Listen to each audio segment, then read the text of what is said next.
ETF index mutual funds నేర్చుకుని stock మార్కెట్లో రాణించాలనుకుంటున్నారా? వెంటనే ఈ నెంబర్కి కాల్ చేయండి. నమస్తే, వెల్కమ్ టు సుమన్ టీవీ. నేను మీ సాయి భైరి.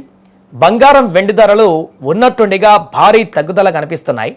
వరుసగా తగ్గుతున్నటువంటి ధరలు చాలా సంవత్సరాల కంటే దిగువకు వెళ్ళేటువంటి పరిస్థితికి వచ్చింది. ఇప్పుడు అంటే ఈ స్థాయిలో తగ్గుదల ఎప్పుడు కనిపించలేదు. 130లో 22 క్యారెట్లది కనిపిస్తుంది, 24 క్యారెట్లది 140+ కనిపిస్తుంది. అసలు ఎందుకు ఇంత భారీగా తగ్గుదల ఉంది, దీనికి సంబంధించి మనం మాట్లాడుతూ మనతో పాటు ప్రొఫెసర్ జీవీఆర్ శాస్త్రి గారు ఆర్థిక విశ్లేషకులు జాయిన్ అవుతున్నారు. సార్ నమస్తే sir. Good morning. Okay sir. Sir ఇప్పుడున్న పరిస్థితుల్లో గల్ఫ్ కంట్రీస్ లో ఏమైందంటే, గల్ఫ్ కంట్రీస్ లో మొత్తం సప్లై చైన్ మేనేజ్మెంట్ డిస్టర్బ్ అయిపోయింది. ఎందుకంటే ఎవరు షాప్స్ ఓపెన్ చేయట్లేదు, ఎవరు కొనుగోళ్లు అమ్మకాలు అనేవి లేవు. గల్ఫ్ కంట్రీ అంతా కమర్షియల్ హబ్ అంతా డౌన్ అయిపోయింది. గోల్డ్ కి హబ్ ఏదైనా ఉందంటే అది గల్ఫే.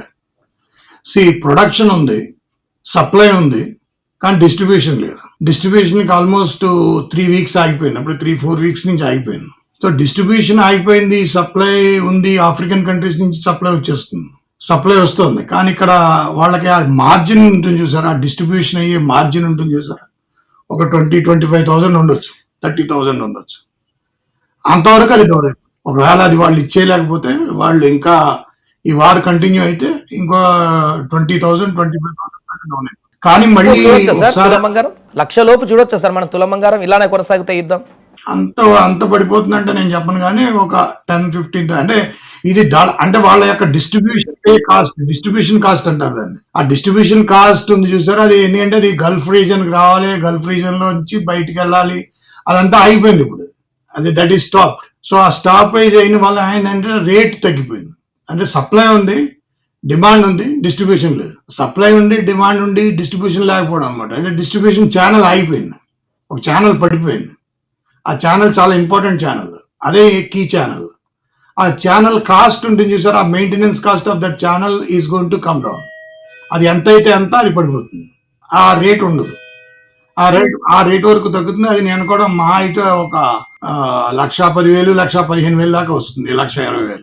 అంటే ఇది ఒక ప్రమాదకరమైనటువంటి తగ్గుదల అనుకోవచ్చా అండి? ఎందుకంటే ఎక్కడైనా యుద్ధ వాతావరణాలు ఉంటే ఆ భయాందోళనకి సేఫెస్ట్ ఇన్వెస్ట్మెంట్ గా దీన్ని స్టోర్ చేసుకుంటారు అందరు, కానీ ఇక్కడ రివర్స్ లో కొనసాగుతుంది. ఈ పరిణామాలన్నీ సెట్ అయితే ఇది ఒక ప్రమాదకరమైనటువంటి తగ్గుదలగా భావించవచ్చు. ఆ తర్వాత భారీగా పెరిగే అవకాశం చూడొచ్చా? భారీగా పెరిగిపోతుంది, 100% పెరిగిపోతుంది. ఇప్పుడు ఈ నెలల్లో చేయని బిజినెస్ వాళ్ళు ఏం చేస్తారు, నెలల్లో పడ్డ కష్టం నష్టం అన్ని కొని దానికి డబుల్ ట్రిపుల్ చేసేస్తారు, ఇందులో డౌట్ లేదు. అది బిజినెస్, అది ఏంటది, అది బిజినెస్ యొక్క సారాంశం.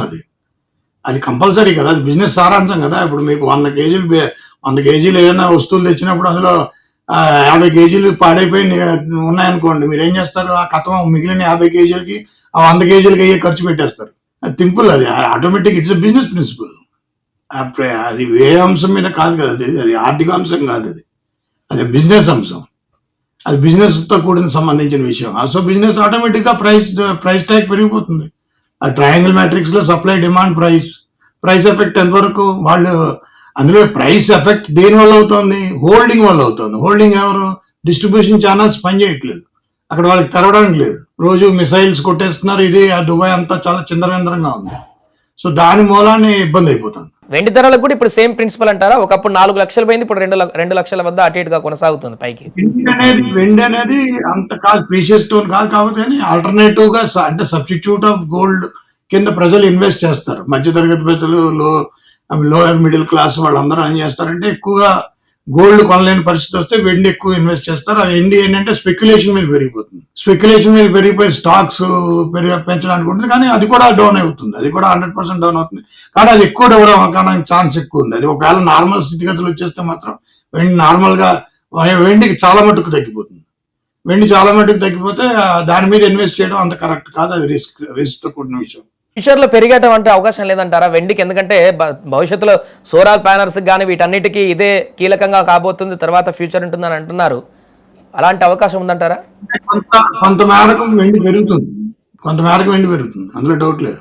అది ఎంతవరకు పెరుగుతుంది అంటే, నార్మల్ అయిన 6 months వరకు పెరుగుతుంది. అంటే అక్కడ గల్ఫ్ కంట్రీస్ లో నార్మల్ సిచ్యువేషన్స్ వచ్చిన తర్వాత కూడా ఒక 3 to 4 months, 5 months, 6 months పెరిగి అక్కడి నుంచి మళ్ళీ తగ్గుతుంది.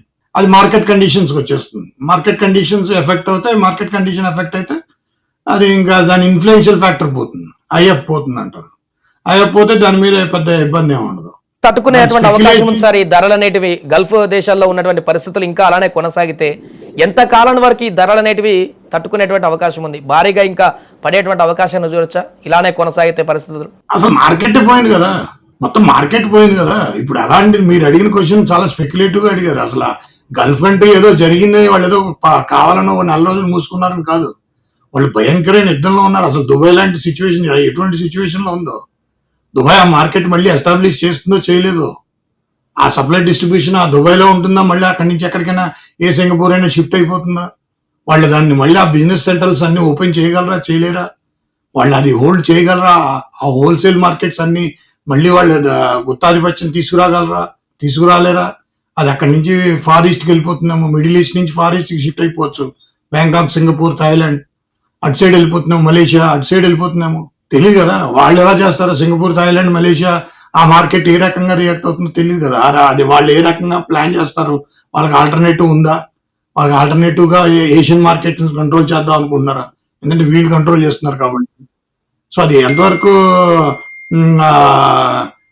ఎంతవరకు అనేది మనకు తెలీదు. మన తెలుగు స్టేట్లో అదేవిధంగా కొంత పెళ్లిళ్ల సీజన్లు కూడా పెరుగుతున్నాయి కాబట్టి ఈ సందర్భంలో మధ్యతరగతి పేదలకి ఇది ఒక మంచి అవకాశంగా చెప్పొచ్చు సార్, లేకుంటే ఇంకొద్ది రోజులు వెయిట్ చేస్తే ఇంకా తగ్గుదల ఏమన్నా అవకాశం ఉందా వారికి? నేను మొత్తం మధ్యతరగతి అందరికీ చెప్పేది ఏంటంటే వెండి బంగారం మాత్రం కొనకండి, కొనడానికి వీలు లేదు. ఫారెన్ ఎక్స్చేంజ్ మనకి డౌన్ అవుతుంది. భారతదేశం ముందు మీరు కూడా సిటిజన్స్, భారతదేశానికి ఫారెన్ ఎక్స్చేంజ్ చాలా ఇంపార్టెంట్. మీరు కొన్ని వెండి బంగారం అంతా ఫారెన్ ఎక్స్చేంజ్ రూపంలో బయటకు వెళ్ళిపోతుంది. ప్రస్తుతానికి మనం చాలా గడ్డు పరిస్థితుల్లో వెళ్తున్నాం. మన ఫారెన్ ఎక్స్చేంజ్ సర్ప్లస్ అనేది మనకు కావాలి.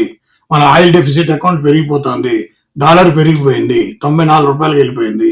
అంచేత మీరు ప్రజలందరికీ చెప్పేది ఏంటంటే ఆదా చేయండి, పెళ్లిళ్ళు అన్ని కార్యక్రమాలు అన్ని పెట్టుకుని ఖర్చులు పెట్టకండి. ఎంత సింపుల్ గా చేస్తే అంత మంచిది. ప్రజలు ఖర్చు పెట్టడం అనేది పూర్తిగా తగ్గించుకోవాలి. పెళ్లిళ్ళకి వాటికి ఎక్స్ట్రా కావాల్సి వీటికి వాటికి ఖర్చు పెట్టడం అనేది అస్సలు కరెక్ట్ కాదు. అది ఎందుకంటే మనకి ఇప్పుడు గ్యాస్, పెట్రోల్ అనేది ఎసెన్షియల్ యాక్టివిటీస్ అన్ని డౌన్ అవుతాయి, అన్ని డౌన్ అయిపోతాయి. ఎందుకంటే ఇప్పుడు వ్యవసాయదారుల మీద ఎక్కువ ఇబ్బంది అవుతుంది. యూరియా, అమోనియా ఇవన్నీ సప్లై లేదు, ఇవన్నీ ఆల్రెడీ తగ్గిపోయాయి, ప్రొడక్షన్ డౌన్ అయింది. నెక్స్ట్ సీజన్ కి మనం అంత ఇవ్వలేం, అంత డిస్ట్రిబ్యూషన్ ఇవ్వలేం. అందుకే నిన్న 4:30 గంటల పాటు ప్రైమ్ మినిస్టర్ మీటింగ్ పెట్టారు. సో సిచ్యువేషన్ అంత బాగాలేదు. అందుచేత వెండి బంగారం కొనడానికి మాత్రం ప్రయత్నించకండి, నష్టమే లేదు. వెండి బంగారం కొనకపోతే వచ్చి నష్టం లేదు. ఎటువంటి వాటిలో ఇన్వెస్ట్ చేయవలసిన ఇన్వెస్టర్ల కోణంలో చూడాలంటే ఏం చెప్తారు సార్? ఇప్పుడు తగ్గింది కాబట్టి కొంత ఇన్వెస్ట్ చేసి పెట్టుకుంటే ఫ్యూచర్ లో పెరిగేటువంటి అవకాశం ఏమైనా ఉంటుందా వారికి? స్పెక్యులేషన్ చేయకండి. ఇది ఏంటంటే మీ అందరికీ బాధ్యత ఉంది. ఒక ఆర్థికవేత్తగా మీకు చెప్పేది ఏంటంటే, ప్రజలకు చెప్పేది మీ అందరికీ బాధ్యత ఉంది. మీరు కొనే బంగారం, వెండి వీటి మీద ఫారెన్ ఎక్స్చేంజ్ మీద ప్రెషర్ పడుతుంది. మన ఫారెన్ ఎక్స్చేంజ్ బ్యాలెన్స్లు అన్ని పేమెంట్ చేసేది ఫారెన్ ఎక్స్చేంజ్ ద్వారానే. మీరు కొంటే బంగారం బయట నుంచే రావాలి, ఆ బంగారం బయట నుంచి వస్తే దాని యొక్క ఇది అవుతుంది. అంచేత బయట నుంచి వచ్చే వస్తువులు ఏవి కొనడానికి ప్రయత్నం చేయడానికి తగ్గించండి. అన్ని ఇండియన్ బ్రాండ్ కొనండి. ఇండియన్ బ్రాండ్ కొంటే ఇండియన్ రూపీస్ లోనే ఉంటుంది. ఫారెన్ బ్రాండ్ కొంటే ఫారెన్ ఎక్స్చేంజ్ లో బయటకు వెళ్ళవలసి ఉంటుంది. ఫారెన్ ఎక్స్చేంజ్ మన దగ్గర ఉండడం చాలా ఇంపార్టెంట్, మనకు కావాలి. మన ఆయిల్ డెఫిసిట్ అకౌంట్ మనం బేర్ చేయాలంటే అది అవసరం. అందుకే రేషనింగ్ కూడా పెడతారు. ప్రజలకు ఇవన్నీ అర్థమయ్యేటట్టుగా చెప్పుకోవాలి. వచ్చే సమయంలో చాలా క్లిష్ట పరిస్థితులు ఉంటే అవసరమైతే రాష్ట్రపతి పరిపాలన కూడా పెడతారు, అందులో కూడా డౌట్ లేదు. ఎందుకంటే ఎకనామికల్ సిచ్యువేషన్ వర్స్ట్ గా ఉంది. అవసరమైతే కూడా అది చేస్తారు కూడా, అది చేయొచ్చు కూడా, దాంట్లో తప్పేం లేదు. Thank you so much. అది ప్రస్తుతం బంగారం, వెండి ధరలకు సంబంధించినటువంటి పరిస్థితి. రాబోయే రోజుల్లో ఇలాంటి పరిస్థితి కొనసాగితే ఇంకా ఎకనామికల్గా చాలా ఇబ్బందులు ఎదురయ్యేటువంటి అవకాశం ఉంటుంది. కాబట్టి ఇలాంటి సమయంలో అసలు బంగారానికి, వెండికి చాలా దూరంగానే ఉంటే చాలా బెటర్ అంటూ కూడా వారు చెప్తారు.